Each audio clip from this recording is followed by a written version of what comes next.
色即是空，空即是色。呢8個字咧，好多人第一次聽唔係喺佛經，而係喺《西遊記》嗰度。每次唐僧俾妖怪捉走，都會講一兩句。久而久之啦，現代人咧，只要有啲事唔順意，尤其是係關於啲情情塔塔嘅問題咧，都會加呢一句色即是空，就當交代咗。有唔少人咧以為色係好色咁解，而空就等於虛假唔真實。咁成句咧就變成感情、肉體咧都係假嘅，咁啊唔使咁認真。如果你都係咁樣理解咧，同呢個佛經原意就差好遠啦。想了解乜嘢係色即是空，空即是色咧，我哋就由呢2個字拆開咧去講解啦。色係乜嘢，而空又係乜嘢呢？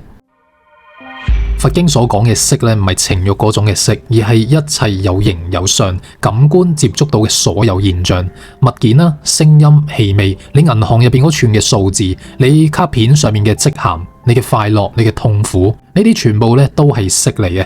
簡單啲講，色咧就係世界上所有你能夠睇到、感覺到、經歷到嘅一切。而佛經講嘅空唔係話乜都冇，唔係虛無，而係冇自性。意思就係世界上冇任何一樣嘢咧可以單獨靠自己一個存在嘅，佢一定要咧靠其他條件先可以出現到。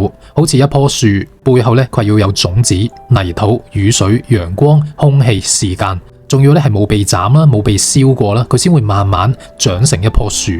如果你抽走晒呢啲嘅條件，世界上就冇一個所謂呢棵樹嘅存在。咁即係樹本身咧，唔係自己話有就有噶嘛，佢一定係要靠一啲嘅因緣先至存在到。咁而呢個咧就叫做冇自性啦。佛家用1個字去總結就係空。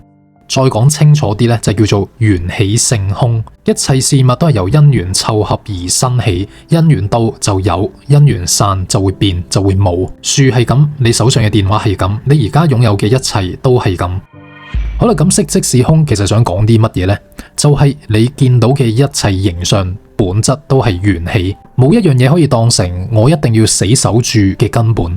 你而家擁有嘅身體、身份、地位、財富、關係，全部咧都係由好多條因緣暫時聚集埋一齊得出嚟嘅果報嚟嘅。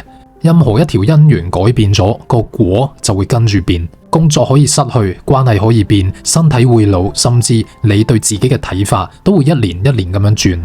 例如好多人咧會將成就感綁死喺某個職位上面，升到某個位就覺得自己終於上岸啦。咁但係一失去嘅時候咧，就當世界末日。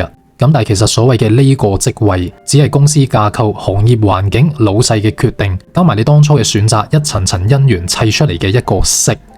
因緣喺度就有呢個職位，因緣散呢個職位咧自然會冇。所以呢份工嘅本質係空，即係注定會改變，唔係永恆嘅。如果我哋當呢啲暫時嘅嘢係一定唔可以變，一定要永遠留喺你身邊，永遠屬於我，你就係將本來會變嘅嘢夾硬當成咧係唔會變。當有一日你失去、幻覺破裂嘅一刻，痛苦就會由呢一份執着生出嚟。佛法唔係叫你唔好上進，你可以照樣咧爭取職位、收入同埋成就，但你必須記得擁有係因為因緣到齊嗰陣嘅正常狀態，有一日失去都係因緣散開之後嘅正常結果嚟嘅。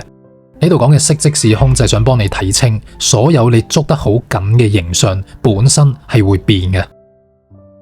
如果講到呢度就完咧，好多人就會誤會成，既然一切都係空，咁我咪乜都唔使理咪得咯。所以心經一開始就係成對咁樣講，色即是空，空即是色。正因為一切本來係冇自性，唔係寫實晒嘅，先可以一刻一刻咁樣變成你而家見到嘅具體生活，變成你而家見到嘅種種畫面。換句話講，空即是色係提醒你，就算一切終將會改變，眼前發生緊嘅每一段關係、每一份工作、每一種心情，都仍然咧係實實在在嘅經驗嚟嘅。空唔係黑洞，唔係乜都冇，空反而好似係一塊白色嘅銀幕咁樣，而色就喺銀幕上播緊嘅一啲電影。呢塊代表空嘅銀幕自己本身係冇固定嘅內容嘅，先至可以播放到唔同類型嘅電影。咁而每一套戲播緊嗰陣咧，都真係有畫面噶嘛，有聲音，有起伏，你係感受到噶嘛。但係冇一套電影可以話自己永遠要佔據呢一塊幕。咁而人生都一樣嘅，你嘅關係、工作、情緒、身份，就係一場場上映完又完場嘅電影。因為一切本來就係空，所以可以不斷構成新嘅色。